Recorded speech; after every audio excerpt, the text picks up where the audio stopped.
Well, good morning. I'm Ken Bibrai, and welcome to Coffee with Ken, a thought leadership series at the nexus of business and politics.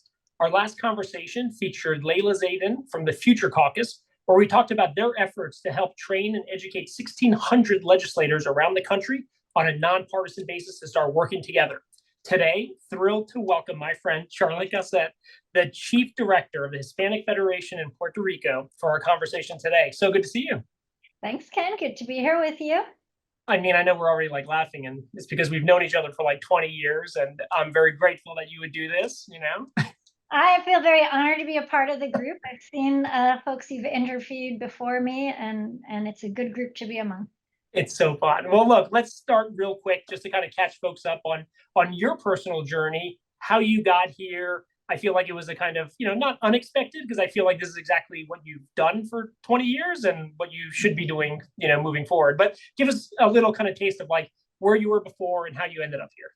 Sure. So for the last 20 years, since actually we've known each other, I've been very involved in working for equity for the Latino community, particularly the Latino community living within the United States, and looking for ways through policy, through programs, to really create more opportunities and address a lot of the systemic barriers that Latinos have to progressing within the United States and fully being able to integrate. And so that's led me on a career of working through different community-based organizations and advocacy organizations on topics from education and immigration, criminal justice, and all different parts of society where we find these inequities faced by the Latino community. And that's what I was doing about a little over 6 years ago. In 2017, I was working at an immigration advocacy organization,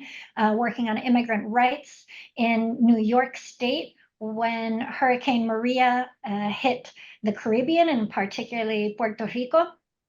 And at that point, I have family. My family is from Puerto Rico. My mother was born and raised in Puerto Rico, and I felt a need to come and to support at that point as a volunteer. I had coincidentally had a vacation planned, first vacation in a while, and was going to be traveling and made a last minute decision once the commercial flights opened up to travel to Puerto Rico to instead travel here to be able to find ways as a volunteer to support, and in that process connected with an organization I already knew and respected in New York, the Hispanic Federation, who was one of the first organizations on the ground in Puerto Rico who was leading recovery efforts here. And at that time, this was October of 2017, Hurricane Maria hit in September 2017, they asked me if I would consider joining their team and moving to Puerto Rico to lead their efforts here in the archipelago. And that's what got me to where I am calling you from today, which is San Juan, Puerto Rico, and a little over 6 years with the organization. And it seems like quite a 6 years, right? So if you can kind of give us a quick recap of what the last 6 years have been like, because you go down there during an emergency, in the aftermath of a hurricane, right? So you're dealing with kind of recovery and rebuilding, and then not long after kind of COVID hits and other challenges and disasters, right? So what has this 6 years been like for you? Right. It has been a roller coaster. I always say to Frankie Miranda, who is the president of the organization, my boss, I say, you asked me to join and help with the recovery of one hurricane. Granted, it was a major hurricane, but since then, Hispanic Federation and Puerto Rico really have had to face multiple disasters. So yes, we went through the pandemic with the rest of the globe, but many don't remember that right before the pandemic, just as we were beginning to see some progress on the recovery of Hurricane Maria, Puerto Rico was hit with a series of earthquakes right at the beginning of the year in 2020. And those earthquakes really impacted almost all of the archipelago, especially the entire south, caused blackouts again and forced people out of their homes. And we were in the process of recovering from that when 3 months later, the pandemic impacted Puerto Rico. We were one of the first places to have a full lockdown and needed to find a way to respond to that, of which Hispanic Federation also, again, joined in that recovery effort, not just here in Puerto Rico, but led one of the largest Latino-led recovery efforts in the United States. And then just a little over a year ago in 2022, we were hit with another hurricane, Hurricane Fiona, which was a Category 1, so we assumed would not have a major impact. But unfortunately, since Puerto Rico was still recovering from all of the prior disasters and our infrastructure was weak, even this Hurricane 1 was strong enough to cause really detrimental damage, to create island-wide, archipelago-wide blackout again for multiple weeks. And so we're really in a precarious state in terms of infrastructure in Puerto Rico. Economically, we're slowly trying to recover from what was also an economic disaster, the recession of 2008, which Puerto Rico never left, in a major bankruptcy with more than $70 billion in debt that Puerto Rico found itself in right before Hurricane Maria. So before 2017, we went through this process of trying to figure out how to basically restructure that debt and realizing Puerto Rico does not have the same bankruptcy protections that the 50 states could go to as a resource. And so Puerto Rico has gone through a very painful process of debt restructuring and creating a non-elected fiscal control board that oversees the budgets of Puerto Rico, has kind of final say over economic decisions that the government wants to make. And so that was kind of layered on top of, or underneath, we can say, that was the kind of shaky foundation on which then came Hurricane Maria, creating the largest blackout in US history, came the earthquakes, came the pandemic, came Hurricane Fiona. So we have been hit over and over again and trying to recover from that. And I feel very grateful that through that, that I've been able to be in the position that I am in Hispanic Federation, where we are an organization that is ready to respond, that wants to respond, and that has built an incredible network of community-based nonprofits here in Puerto Rico who we've partnered with in each of those different phenomena, different disasters, to be able to support the community as they recover and try to build back in a way that's more sustainable and more resilient for the future. I mean, just the magnitude of all of these layers of challenges is so daunting. So can you drill down a little bit on like, what does a day in your life look like in terms of like trying to deal with these challenges? And how can you kind of describe like Hispanic Federation's role in the broader ecosystem, whether it's dealing with the US government directly, federal government, or the Puerto Rican government and these kind of community stakeholders, as well as the private sector, right? Like, how do you fit into all of that as you're trying to take on like not one problem, right? It's such a multitude. Absolutely. And so to answer that, I think I'll take a step back and just describe a little bit more who Hispanic Federation is, if this is the first time, listeners are hearing about us. But we are an organization that was founded in 1990, originally just in New York City. And it was founded because there was a recognition at that time that in the Latino communities of New York City, there were a lot of efforts happening with community-based organizations, that they were leading these incredible efforts to especially fill in the gaps where government can fall short in community. And you have organizations who step in and respond to community needs. However, that same community of Latino-led organizations was not receiving the support that it needed and deserved from government, from philanthropy. When you look across the United States, it's still true today that Latino-led and serving organizations receive a tiny share, around 2%, sometimes annually even less, of philanthropic funding that's going out in the US. And the organizations being small typically didn't have the infrastructure needed to receive public funding.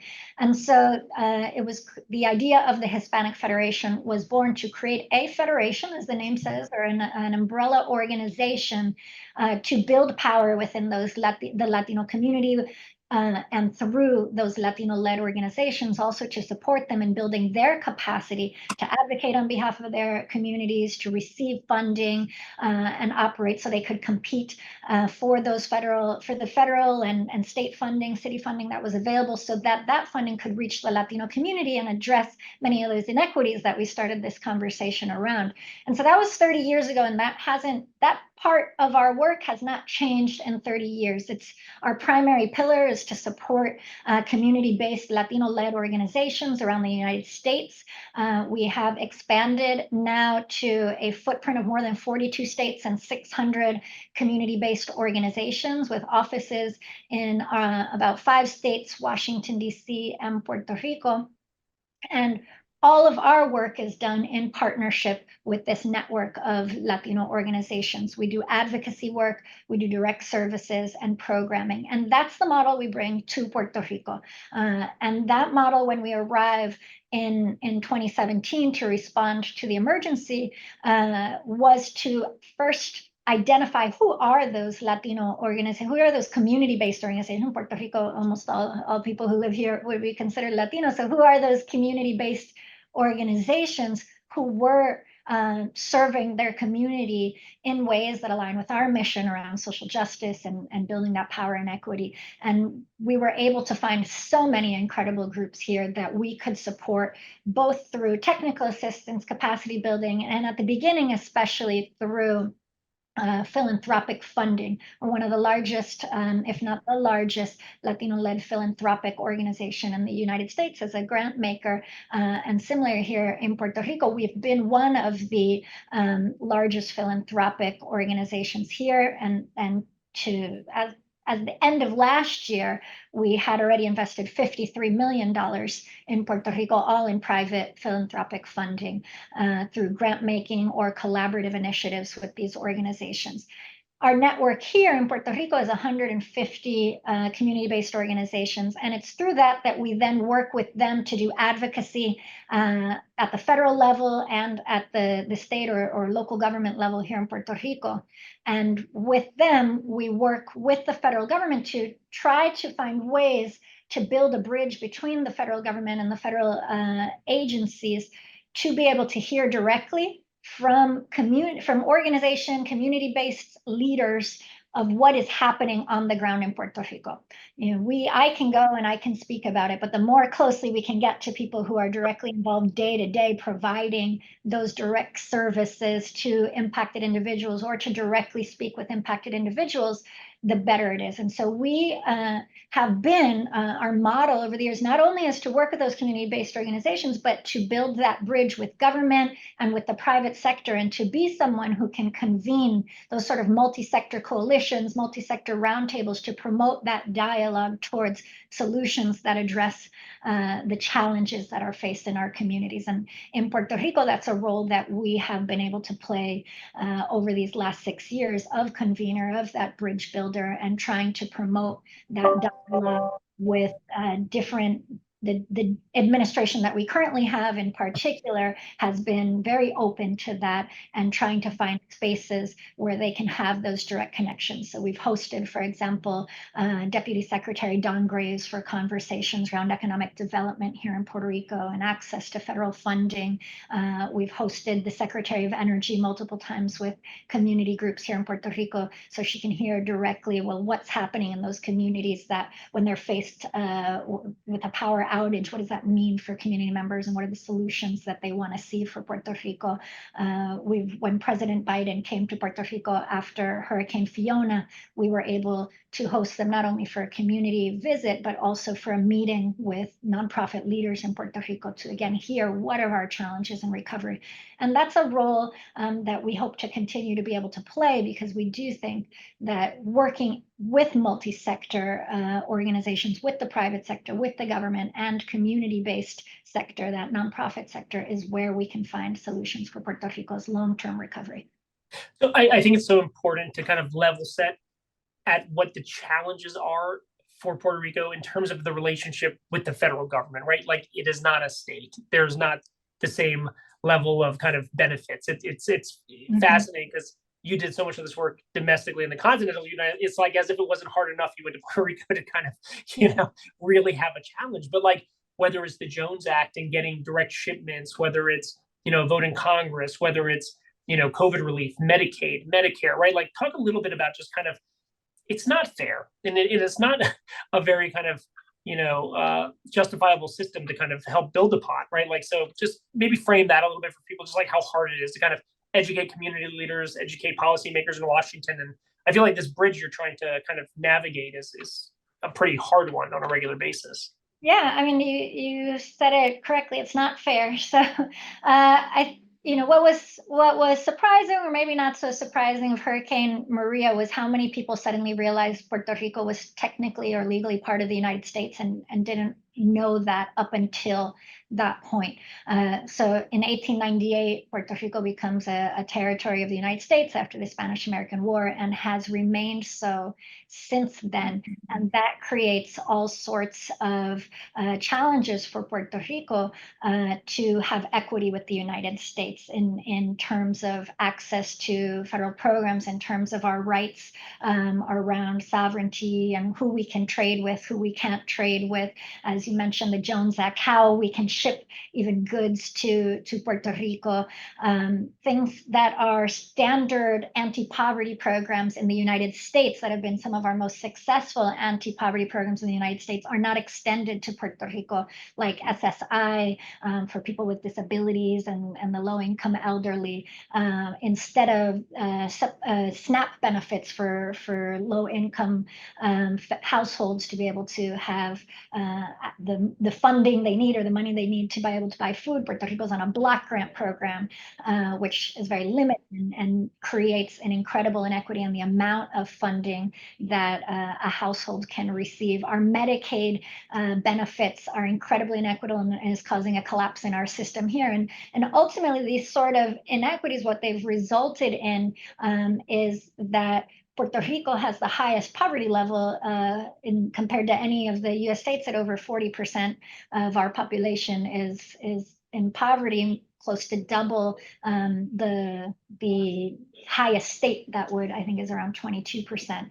Our salaries, our median annual income is around 24,000. Again, about half what it is in the United States. And so we have this challenge always of how do we develop our economy under these conditions in a way that is successful? How do we create this sort of place that is, again, sustainable and where young families can stay? And what we're seeing more recently in the last decade is also a draining of some are calling it a brain drain, but across income levels, across sectors, we are seeing especially young families leaving Puerto Rico because of the sort of infrastructure and economic challenges that are faced here, and to find that stability and to find the earnings that they're moving to the United States, and we are having an increasingly elderly population, one of the fastest growing aging populations in the world,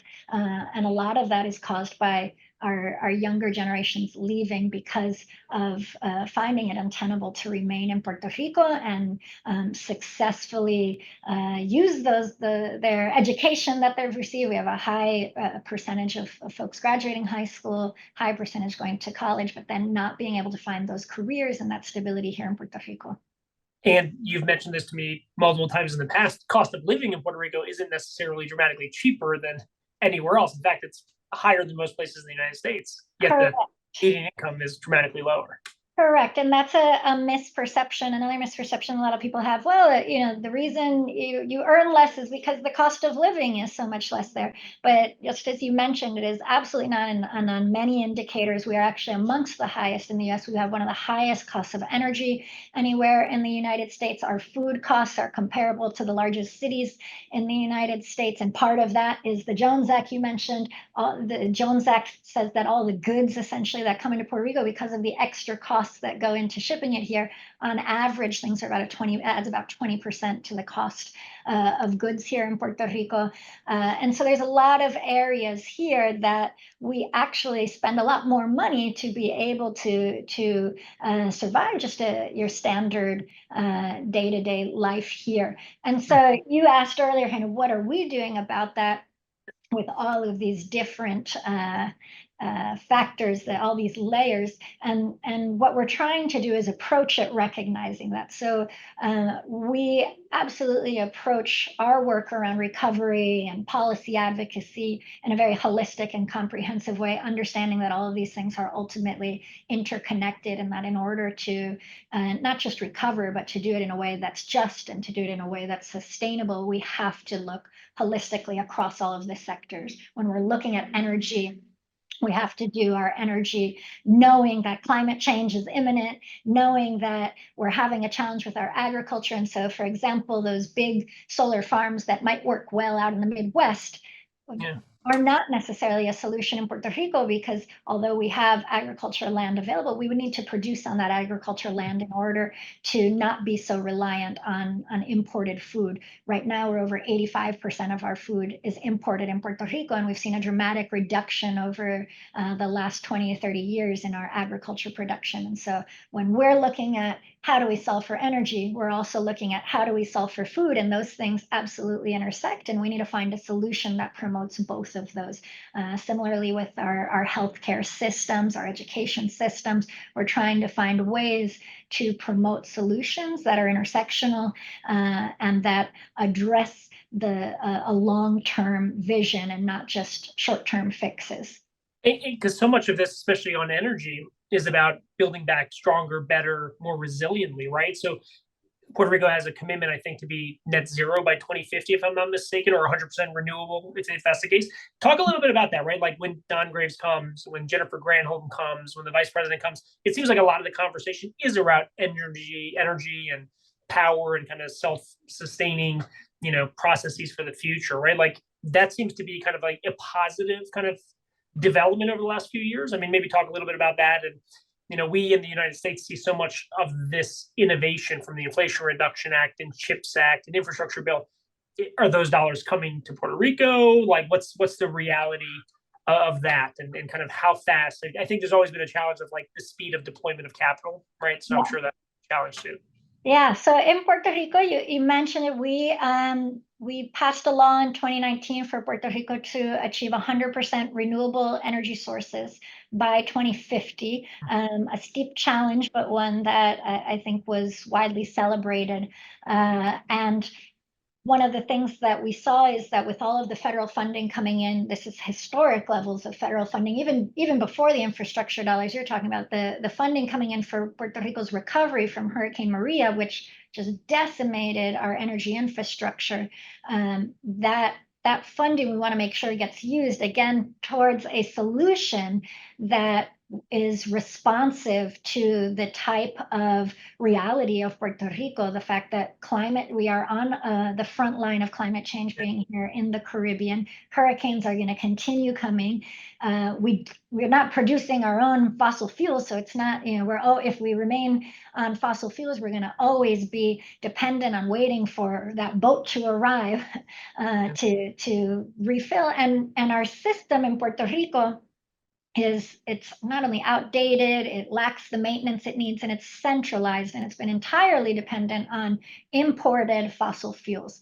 And so there was this decision, a bipartisan bill passing for Puerto Rico to have its renewable energies, and advocacy groups have been fighting to ensure that the federal dollars coming into Puerto Rico related to energy, which are over $20 billion for recovery, that goes towards the solution, towards that goal of reaching 100% renewable energy. And so there's lots of different initiatives moving towards that. Puerto Rico has seen a increase in renewable energy from people just purchasing it on their own, of rooftop systems. Sure.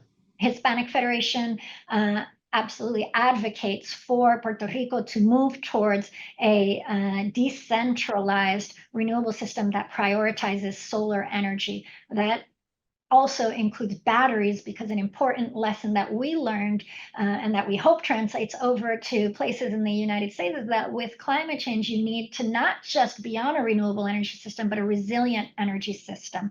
Because, for example, when a hurricane passes and you lose power, yes, you may have a solar energy system, but in order to continue operating in the evening, or if they're, in cloudy days, we need those batteries. So Puerto Rico has widely adopted the rooftop solar energy with battery systems. At, I think the average or the estimate is that about 3,000 people are installing a month in Puerto Rico.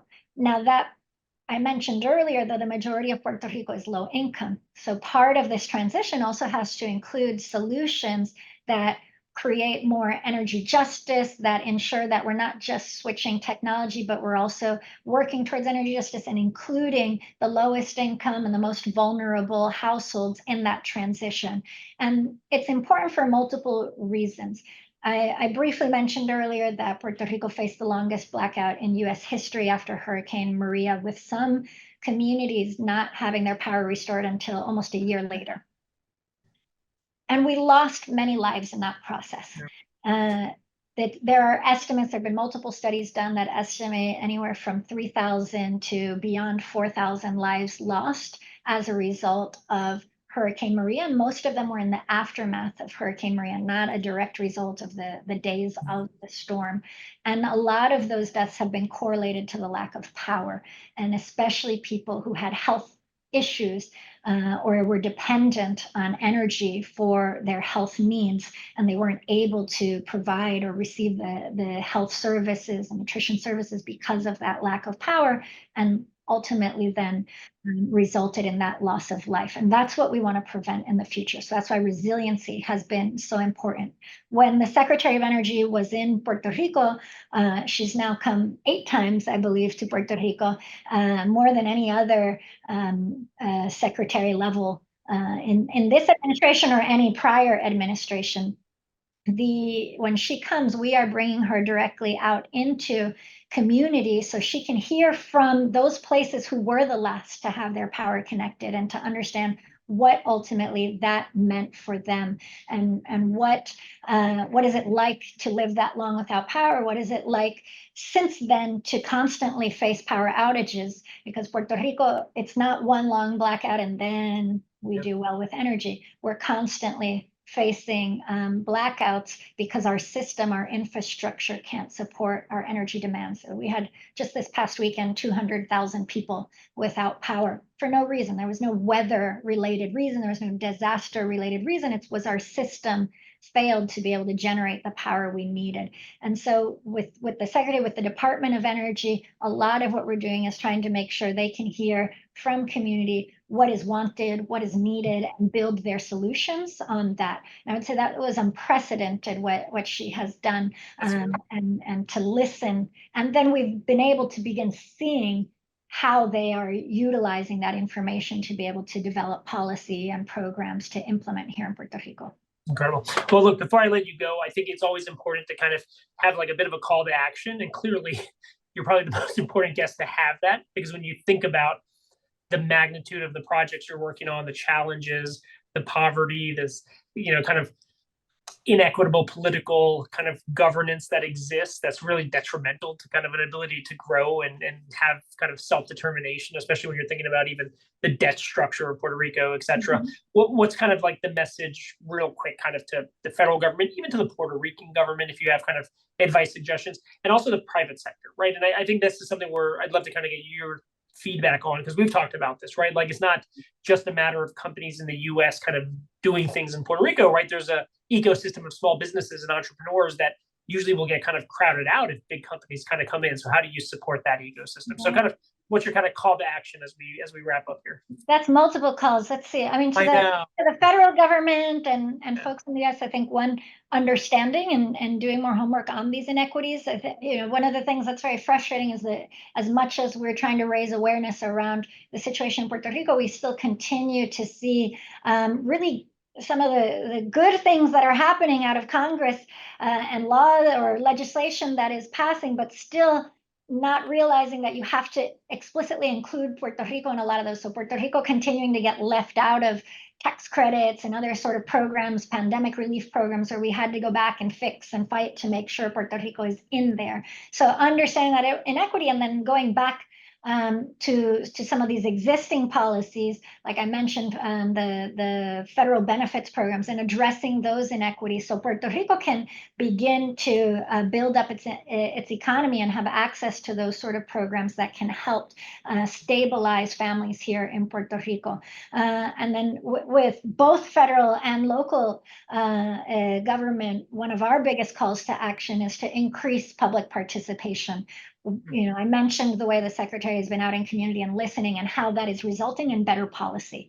And that's one of the areas that we think the government of Puerto Rico and the federal government needs to continue building upon, is ensuring that the communities they're trying to impact, the people they're trying to impact, have a way to participate in the process, from the design and the decision making all the way through implementation. And unfortunately, oftentimes those mechanisms fall short of what they call community participation, and the policy is what pays for that. You don't have a policy that achieves your ultimate goal. But we've seen that when there is good participation in the design, the policy implementation works a lot better and you get your results. And so that's something we absolutely need to see.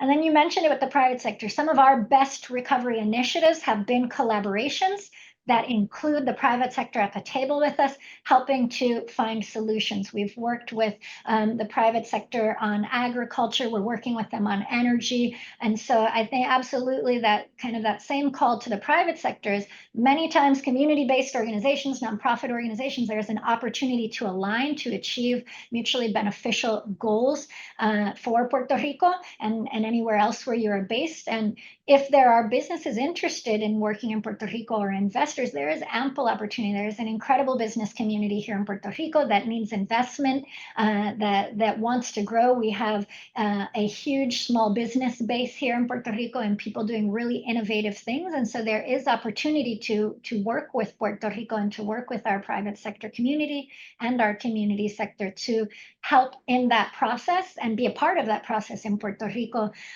recovering much in a way that is much more sustainable for the future. And I'd be remiss, because I'm drinking Alta Grande Puerto Rican coffee roasters because of your introduction. So not that we have a coffee shop in reality, but I've had amazing conversations with the team there, and that's a perfect example of opportunity, right? I mean, I think you told me how few places in the United States actually grow coffee beans, right? I mean, yes, there's only two places in the U.S. that produce coffee. We have Hawaii, we have Puerto Rico. Coffee has historically been one of our, I would say coffee is kind of a part of the passion of people of Puerto Rico, part of our culture.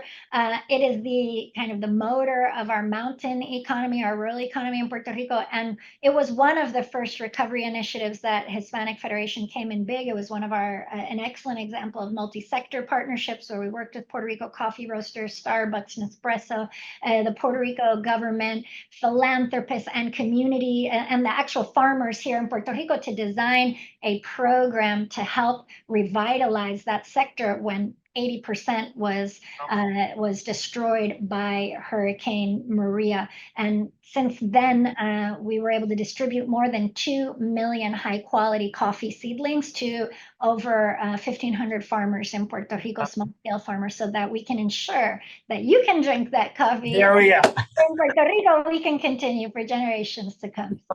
Well, Charlotte, thank you so much for your time today. It's obviously always great to catch up, but just like the magnitude of the work you're working on, it's like you go there for a hurricane and then it's, COVID, another storm, blackouts, debt, financial systems, political upheaval, no shortage of stuff. So it's amazing. And hopefully we have some folks listening that can kind of be a resource, and then hopefully we'll want to learn more. So thank you so much for being here. Everybody tuning in, appreciate you being here. You can always go to coffeewithken.com to catch up on past episodes, to like, subscribe, and follow us on YouTube. So until next time, Charlotte, thanks. Bye-bye.